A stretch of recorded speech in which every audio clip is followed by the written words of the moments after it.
when I got to South Africa, they decided they're going to open up my left hand again. So now I had two hands, both opened. But funny enough, they said they couldn't find what was causing the inflammation in my hands. I couldn't close a zip. I couldn't hold a cup. You know, my mother's house was a victim of broken glass, broken vases, broken crystal. She couldn't even be upset at me, you know, because she felt sorry for me. But it was so bad. My husband had to carry me most of the time. I couldn't even go to the toilet that was nearest to me. That's how bad it was. And I remember one night praying, saying, you know, God, if I have to die, this is too much. The pain was just too much. I couldn't sleep now. I was on all this medication and I wasn't improving. So we decided to go back to South Africa with my husband. And when I went back to my rheumatologist, he said to me, you know, your condition is worsening. It's aggressive, so we need to increase your medication and see how you go.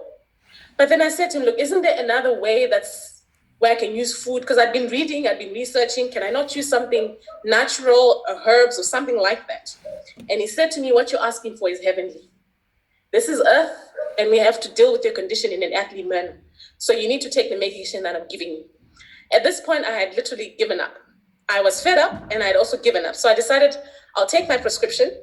I'll buy my medication as I go back home. And I knew I wasn't going to buy the medication. So I didn't buy the medication. I came back home and decided I need to do something drastically. So I had a bit of pills left, you know, the prednisone, the methotrexate. So I was slowly weaning myself off the medication. I cut down, I was on 10 methotrexate. So I cut down 8, you know, cutting down by 2s until they were completely finished.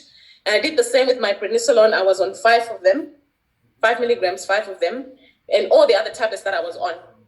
It was a difficult process for me because it was painful. You know, your body's used to the medication. And when it doesn't get that medication, it's sort of deprived and it goes into pain mode. So that was my life. I was in so much pain. I thought, you know what? Maybe I should go back on my medication. I was very tempted many times, but I thought if I don't do something drastically, I'm going to be in pain for the rest of my life. And I felt that I had lost a lot of my youthfulness. From the age of 20, I was just focusing on pain and not getting anywhere.